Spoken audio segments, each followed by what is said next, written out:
Patricia Arquette as young lovers on the run in True Romance. Mothers and daughters fight for their future in Amy Tan's The Joy Luck Club. And safecracker Kim Basinger must rob one more bank in The Real McCoy.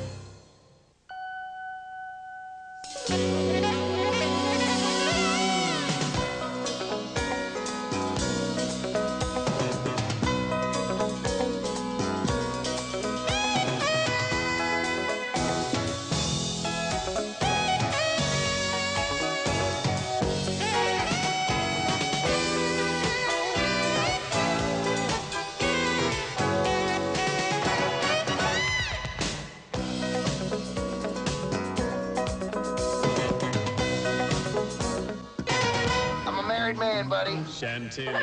Married man, you want to say hello to my better half? Come here. Hi, this is Alabama Whirly. Oh, how you doing, Alabama Whirly? Christian Slater's on a cross-country run from mobsters along with his new wife, a former hooker played by Patricia Arquette in True Romance. One of 5 new films we'll be reviewing this week on Siskel&Ebert, along with new movies starring Kim Basinger and Brad Pitt. I'm Gene Siskel of the Chicago Tribune. And I'm Roger Ebert of the Chicago Sun-Times. Our first movie is True Romance, and this is a movie that sort of resembles an explosion down at the old movie genre factory. The screenplay by Quentin Tarantino cobbles together bits and pieces from every possible kind of male action movie and views them all through a focus of adolescent lust, macho bravado, and lurid stereotyping. The result is totally absurd and kind of fun. The film stars Christian Slater as a loner who works in a comic book store, and one day a soft-core dream walks into his life. Played by Patricia Arquette, she's a sexy blonde who dresses like a Playboy cartoon. It's love at first sight. Do you have a fella? Ask me that one a little bit later. Slater is occasionally visited by the ghost of Elvis Presley, played here by Val Kilmer. The King knows Slater is worried about his girlfriend's lifestyle. She was a hooker, although of course only for 4 nights, but she's still in danger from her vicious pimp. I do want to kill him, but I don't want to spend the rest of my life in jail. Hey, man, I don't blame you. Thought I'd get away with it. Get away with it? Killing's the hard part. Getting away with it, that's easy. Cops will throw a party, man. As long as you're not at the scene of the crime, smoking gun in your hand, you get away with it. Charged up by Elvis's pep talk, Slater takes on the pimp, played here by Gary Oldman. Looky here, Charlie. None of this bull is necessary. I don't got no hold over Alabama. I'm just trying to lend a girl a helping hand.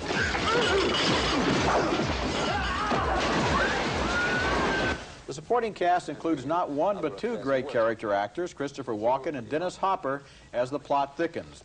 Dirty little whore found out we were going to do some business because your son, the cowboy, Miss Flame, came in the room blazing and didn't stop till they were pretty sure everybody was dead.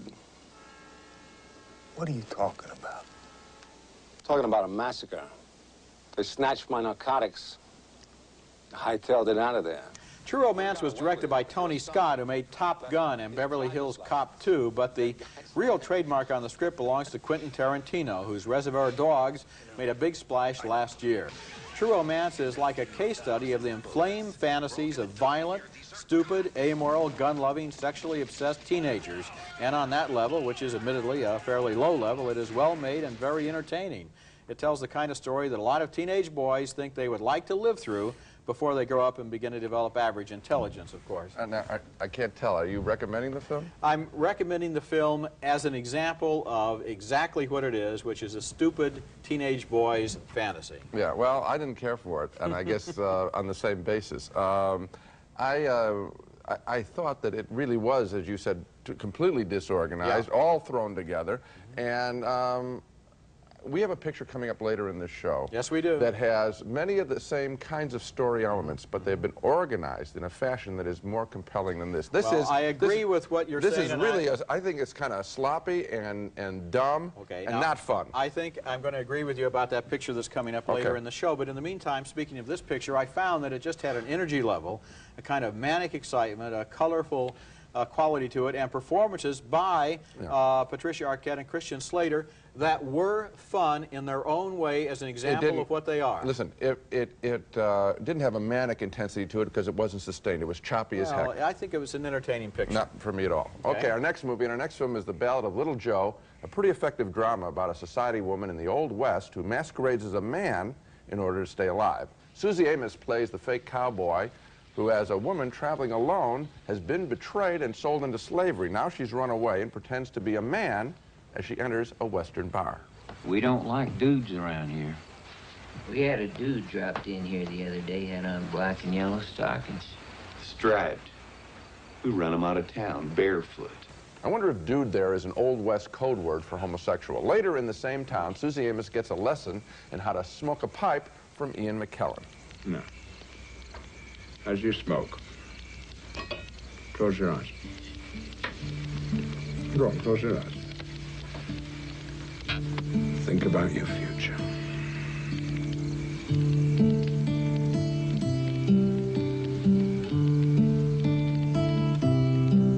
The centerpiece of the film occurs when Susie Amos decides to reveal herself as a woman to a Chinese laborer, David Chung, at her cabin. Each of these characters is an outcast in Old Western society, and together they find comfort and freedom and potential danger in each other's arms. I want peace for the last years of my life. You found it living as a man. I found it living with you. They have a highly charged relationship together, and it's very effective. Actually, the script of The Ballad of Little Joe is kind of clever because it inverts the natural order of things and renders illicit and taboo, if you think about it, a love affair between a man and a woman. For a moment, these heterosexuals are outcasts and forced to live a lie. It's kind of interesting to see this period story with modern eyes. Susie Amos is impressive in her role. The Battle of Little Joe is a modest film with modest goals, but I think it does tell a very good story. Yeah, it held my interest, and that's despite the fact that I never really, truly believed that anyone would think that Susie Amos was a man. Well, I mean, there's the issue of going to the bathroom in the Old West. Yeah, makes it you kind of have to give the movie Yes. that and then move on from there. Yes. And then what's interesting is this commentary on the Old West, which in this film comes across as a very brutal, dirty, uncomfortable, violent, and totally pleasant place, not like in the great old Westerns. And so these two people, the Chinese man and the woman, both have to play roles in order to survive. The Chinese man has to kind of do the Chinese version of Uncle Tommy to all the people in town, and the woman has to pretend to be a man because the society is so limiting in the freedom that it will give its members. It's a very smart comment on the Old West, the story that is not told, the woman's story, the outcast story. You're right. Good. Coming up next, Brad Pitt and Juliette Lewis are on the road to some big trouble in California. Arkansas, wherever the hell Arkansas is, there it is. And then we can drop down into Texas, and from there it's a straight shot right into California. California, and we don't stop until we hit the ocean. David Duchovny and Michelle Forbes play a writer and a photographer there, making plans to tour the sites of American mass murders and maybe write a book about them in the opening scene from California. That's California spelled with a K, and this is one of the smartest and most powerful movies about violence that I've seen in a long time. But the middle-class couple needs someone to go along and share the driving and the gas, and it's their bad luck that they wind up with the last people on Earth that they should ever want to meet. Would you just smile and let me do the talking? Let's just keep going. You lighten up? How many times are you going to tell me How many that? times it takes me, Dale? Lighten up. That's Brad Pitt as a parole violator who has already committed murder just the night before, and Juliette Lewis as his girlfriend, who is none too bright and who gets beat up a lot. You like to order some breakfast? No, I won't be having breakfast this morning, thank you. Want some of this? Finish. Thanks. Which reading? Sex, art, and the American culture. No, I've never read that. The performances by both Brad Pitt and Juliette Lewis are absolutely brilliant in this movie. They capture a certain kind of aggressive ignorance that's almost charming until it starts to get very, very scary. The yuppie writer is sort of fascinated in an eerie kind of way by the other guy's casual familiarity with violence and firearms, and when he confesses he's never shot a gun, Pitt gives him his chance. Go on, shoot it. No, I take never did this. Shoot I don't know how to do it. Yeah, you can do it. It's an interesting coincidence, which I guess you were referring to earlier, that True Romance and California, two of the most violent films of the year to date, or for a couple of years maybe, are both on the same show, because True Romance is a movie that has obviously never given a moment's serious thought to the meaning of violence. It's just an entertaining exercise in bloody comic melodrama. And California is very wise, very thoughtful, and a whole lot scarier. The interplay of personalities among the four people in that car is fascinating as the writer and photographer find out it's one thing to write a book about murder, and it's quite another thing to find yourself trapped with a killer. This is a great movie that deserves comparison with Badlands, Taxi Driver, and Bad Lieutenant. I really liked it. I liked it not as much as you, Roger. I had I liked the four characters are absolutely indelible. I'll start with compliments. Yes. Absolutely indelible, and I always love road pictures. I mean, I just think it's a great vehicle for movies, and this is a good road picture in that sense. Particularly Brad Pitt. Great performance. He yes, it is. Totally credible. Doesn't make a false move there at all. That's right. Speaking about one false move, which I think you have seen the picture as violent and as interesting, and I think even more informative than just last year about the subject. My only complaint would be at the end, the printout of what they learn when it's said, and it isn't anything we don't know going in. That's what I liked at the end.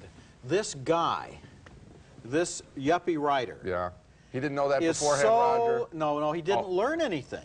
It's not that he didn't know it before. He still doesn't know it.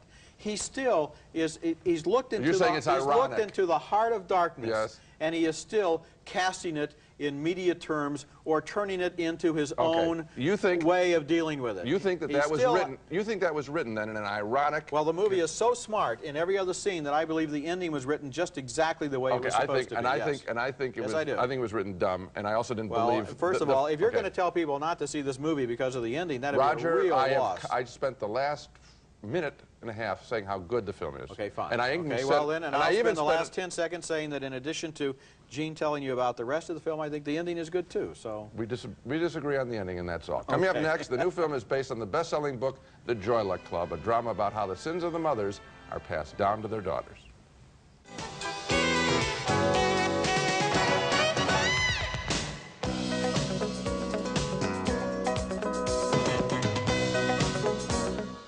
Hard-working she was. And the excellent dishes she cooked. Even better than mine. And how beautiful she sang. Don't you remember? How can a daughter not know her own mother? A young Chinese-American woman learns about her mother from her mother's dear friends in the Joy Luck Club. Amy Tan's best-selling novel about growing up female and Chinese and the way that Chinese women are totally dominated by a male-oriented culture and how that results in mothers controlling their daughters in some very unhealthy ways. What I like about this film is for all of the love that's shown between the mothers and daughters in this picture, it's also unblinking in showing the pain. This is a strong film. At the center of the story is June, played by Ming Na Wen, whose late mother was friends with 3 other women in a tightly knit mahjong group called the Joy Luck Club. She thinks of these women as her aunts, especially now that her own mother has died. And the women bring her news of a letter from her long-lost older half-sisters who are still back in China.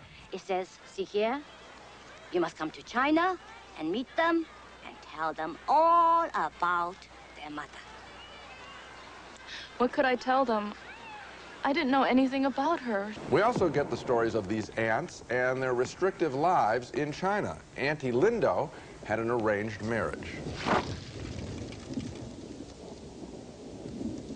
And then the action switches to modern day, and we see how the once enslaved Auntie Lindo now chased at the freedom of her own, more Americanized daughter.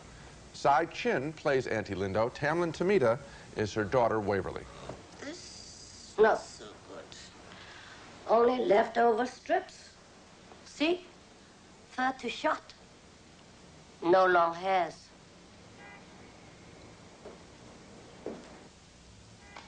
How can you criticize a gift? He gave this to me with all his heart.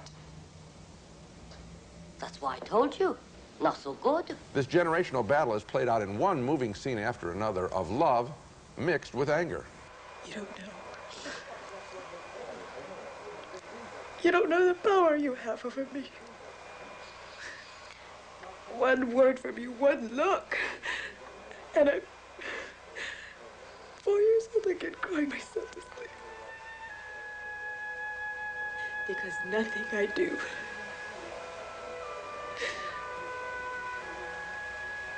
can ever ever please you. There are many other equally moving scenes in the Joy Luck Club. As the movie unfolds, it turns into one long outpouring of intergenerational passions. I think the film is going to be of interest to more than just Chinese Americans. We live, if you think about it, in a nation of hyphenated immigrants, many of whom have a love-hate affair with the old country and the old ways. This is a fine movie directed by the talented Wayne Wang, and I think it's for all of the people with hyphenates in their names, and that means a whole lot of us. Yes, it does. This is a long movie, and it's like a world unto itself. Having really never seen in a mainstream American movie very much about Chinese Americans or Asian Americans in general, they're a neglected minority group in this country. We now get an abundance of characterization and stories. Each one of those aunties has her own story, and we find out about 4 different paths to the members of the Joy Luck Club, how each one of them grew up and how they came out of China and came to the United States and how their experiences affected their daughters. And it's wonderfully photographed, it's well acted. The stories, each one is fascinating. I heard a lot of snuffling in the audience. It's kind of a hanky type. Oh, I think it's going to be, I mean, I can't imagine a woman not wanting to see this, a mother or a daughter. Those kinds of issues are all there, and I think they're universal. Plus, if you know someone who is Chinese, if you have, I mean, you almost want to see it with them to say, is this really the, you know, they carry an enormous legacy. You know, oddly enough, from the stories I've heard from members of other ethnic groups, people who came in from Europe, a lot of these stories are surprisingly similar. Coming up next, Kim Basinger is a high-tech bank robber known as the Real McCoy. You're my hero. What do you want, my handbag? It's like all the plagues in the history of the world got squeezed. Pretty routine caper thriller named The Real McCoy, and starring Kim Basinger as a skilled bank robber who serves a prison term and is then blackmailed into going back to her old profession. Her nemesis, played here by Terrence Stamp, and her parole officer, played by Gaylord Sartain, threaten her unless she cooperates. You know, some people just won't respond unless you apply a little pressure. After the bad guys kidnap her son, Basinger goes along, masterminding a complicated robbery of the biggest bank in Atlanta. What's going on? Jesus. McCoy. You believe this? I don't believe it. This is unbelievable. Get us out of here. AAA bank. Jack, I told you, you can't break into a AAA bank, but you wouldn't listen to me, would you? He wouldn't listen to me. There wasn't anything in The Real McCoy I hadn't seen done better before. The movie centers around a high-tech bank robbery with all sorts of complicated strategies to outsmart the alarm systems, but the strategies all seem borrowed from other caper movies, and the human relationships in the film were so cut and dried they were hardly believable. I did like Kim Basinger's presence in the movie. It was fresh and sincere, and it deserved a better film. Yeah, I mean, she's cute and she's fun to look at, obviously. Yes, she is, and but no, she gets no support when she isn't doing any of the robberies. That's the really weakest part of the film. The robberies is exciting, but you're right. It's a film like the Anderson tapes. Did the same sort of thing. I mean, that was in an apartment or Hot building. Rock or Top Cappy, or we could just name great caper movies, and this one just borrows from them and not very well. Not very well at all. Coming up next, our video picks of the week, 2 small gems from earlier in the year that you probably missed in theaters. You get a second chance now on home video. Siskel&Ebert's video pick of the week, brought to you by Orville Redenbacher, the first and last name in popcorn. Earlier this year, Roger and I raved about 2 small films, one set in Mexico, the other in part in Arctic Canada. But millions of people ignored our advice. You have a second chance now to get it straight. Each has been released on home video. First is Map of the Human Heart, a beautiful love story that spans continents. A young part Eskimo lad falls in love with a young part Indian woman and follows her over time halfway around the world. I think it's the year's best love story. I'm no ghost.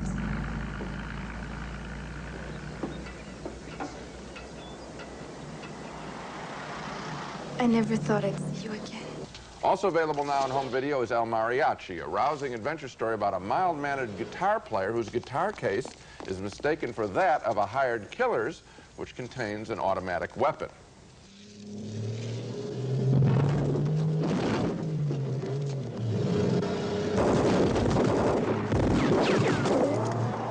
El Mariachi and Map of the Human Heart are video picks of the week. Now let's recap the movies we reviewed on this show. A split vote on True Romance, which I thought was an overwrought, mannered, violence-filled love story. Roger thought the same thing, but he still found it entertaining. 2 thumbs up for The Ballad of Little Joe, with Susie Amos masquerading as a cowboy. 2 more thumbs up for California, about an investigative study that gets out of hand of a serial killer. The year's only 2/3 over, but Roger thinks it's one of the 10 best films of the year. I liked it too, but not the ending. 2 more thumbs up, way up for The Joy Luck Club, Wayne Wang's powerful drama of Chinese-American women and their mothers. A film filled with one great scene and fine performance after another. Finally, 2 thumbs down for The Real McCoy, the uneven bank heist movie with Kim Basinger that falls apart when she isn't being a thief.